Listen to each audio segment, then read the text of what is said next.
serving the community through faith and athletics. The Open Mic Broadcast Network. Game results: the Hempstead Ladycats versus Burton.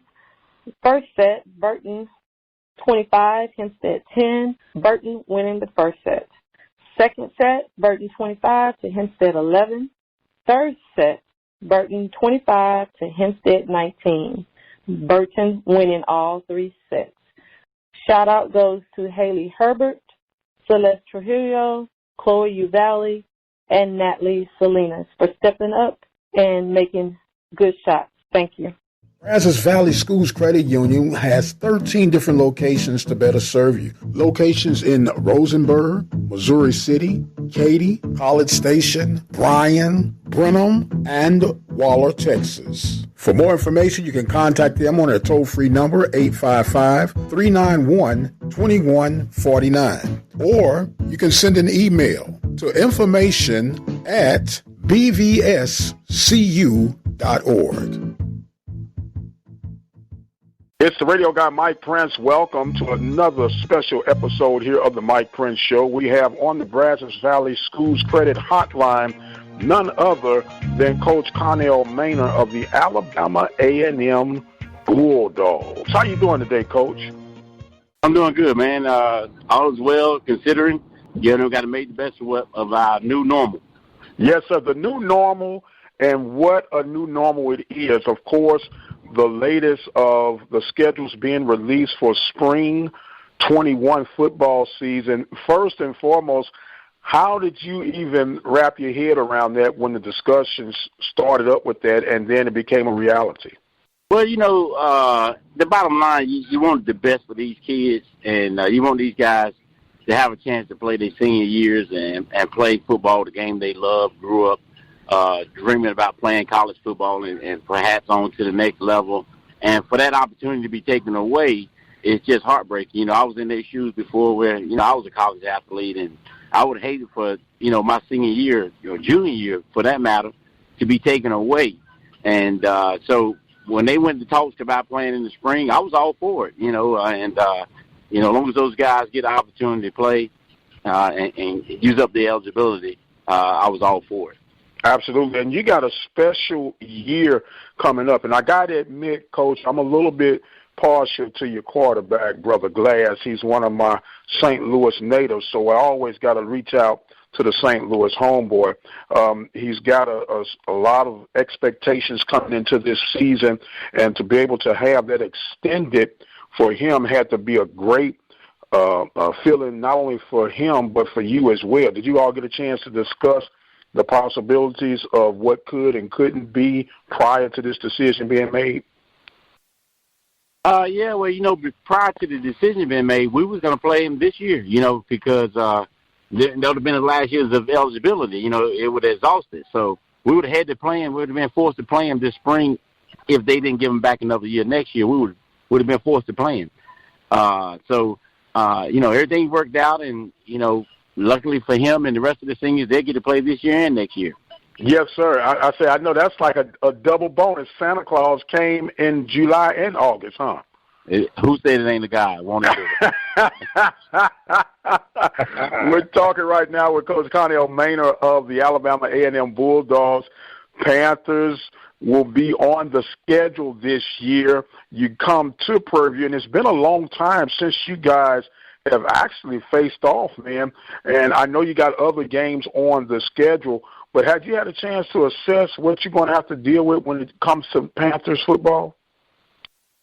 Man, you know what? I don't know what's wrong with the SWAC, but they give me the toughest schedule every year.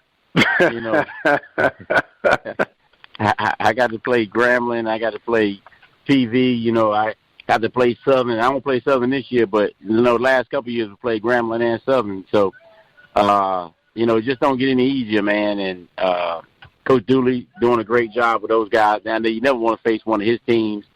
It's high-powered offense, and, they got a decent defense to go along with it. So they could beat anybody on any given Saturday. And, Coach Dooley is still trying to put his final touches on that program and get those guys to the championship. And I have no doubt he will do that one day.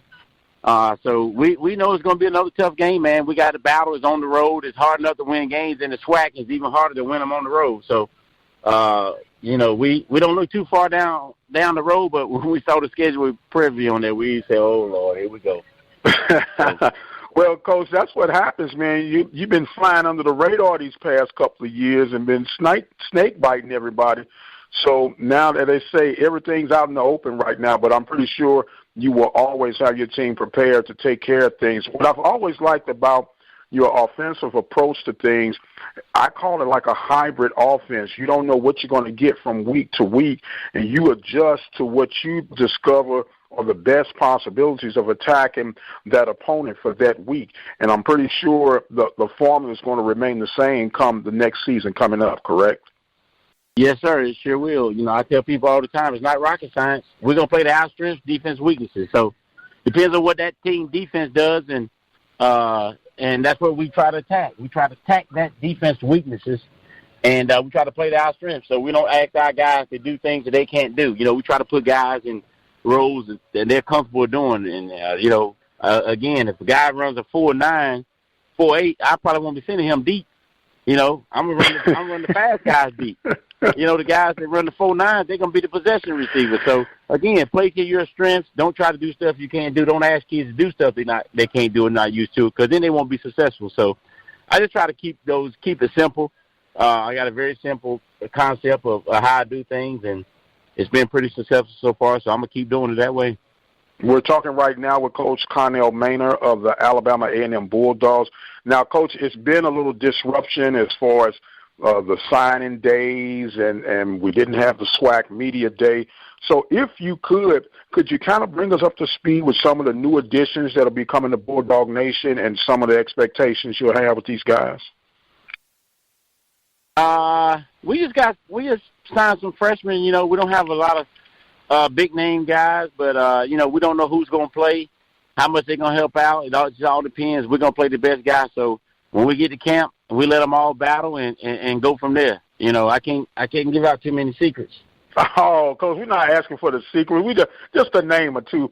Give us something to look forward to, man. People have been hungry for football, man. Give us a name or two, Coach. I'll give you a name, Quill Glass. Look out for it.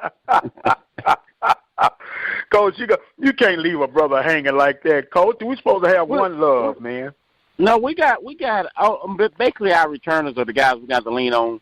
A lot of those guys will be juniors and seniors. So it's all the guys that did it for us last year. Our freshmen, if they come in, they're going to just have to be sparing and substitutes and things of that nature. And we don't have any big plans for anybody that we just signed to come in right immediately and be a star. We got some guys we think are going to come in and fill in, give guys breaks and things of that nature. We got a D-line that, and we want to be able to rotate guys in. So we want people to just come in and play a couple of snaps, a series here, a series there. Same thing with the wide receivers and O-line. We want to just rest those guys with at least 1 or 2 series out of the game. So we don't have any big expectations for those newcomers coming in. But at the end of the day, we're going to play the best man. Okay. Now, Coach, what I always try to lean on, I'm an old defensive guy myself, and if it was up to me, I'm okay with 3 yards in a cloud of dust, a strong defense, but I always look at the kicking game, and I think the kicking game is going to always be a plus or minus per games each year. How does your special teams look coming into this new season? They're looking pretty good. We got our punter back, and he also kicks field goals, and so we're solid there. He's a senior, so again, that's been one of the positions that we got to bring along a young guy to get him ready to play next year. But as of right now, we got our punter and we got our kicker, we got our long snapper back. So now we just got to have guys fly around and make tackles. Yes, sir. Now, Coach, you alluded earlier that it seems like that you get the toughest schedule each year. And come 2021, July to be exact, there are going to be some new neighbors in the conference, and more than likely, there is no more than likely, they're going to be on that eastern side of the division. Hello, neighbors. Yeah. Like I say, it keeps getting tougher and tougher, But, to beat the band, you got to beat the man. So, I never shied away from competition. It's no.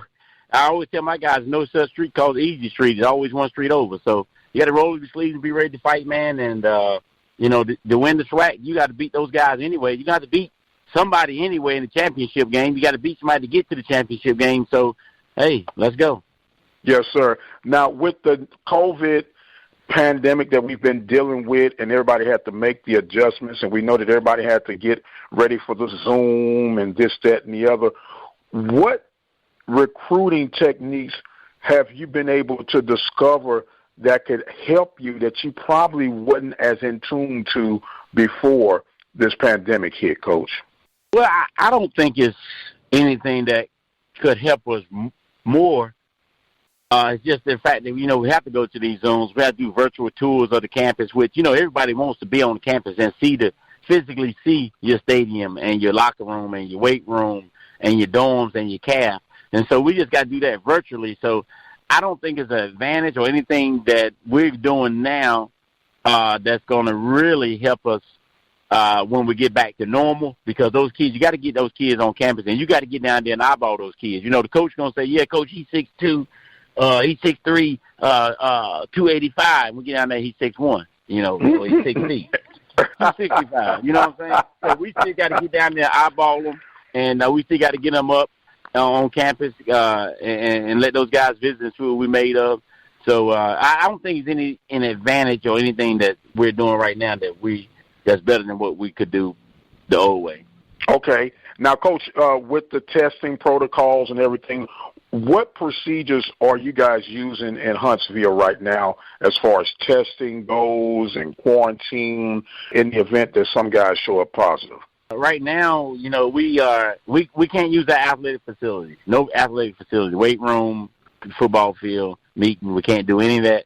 On our campus, you have to be 6 feet apart. You have to wear your mask. Everybody has to check in every morning from 7 to 9 and get a fever taken and answer questions about do you have coughs or any of the symptoms. That's what we're doing. And if somebody do test positive, of course they have to quarantine for 14 days.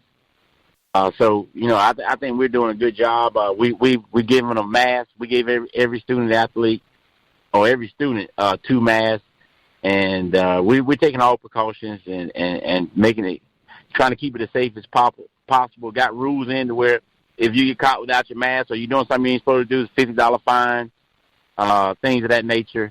And you get 3 times, you got to get sent home. So we want them to understand the seriousness of this, and that you need to obey by all the rules, or we got to send you home because you're putting other people's life at risk. Right. Now, I know back when I played, we used to be sanctioned off. You had your athletic dorms, and with everybody now kind of adjusting, they want this more of a diverse experience where student-athletes can be blended with regular students. Do you see that they could possibly trying to move back to that, especially with this pandemic, but for the near future or the immediate future of bringing things back to the way it used to be as a way of safety measurements, not only for the student-athlete, but for everyone on the campus?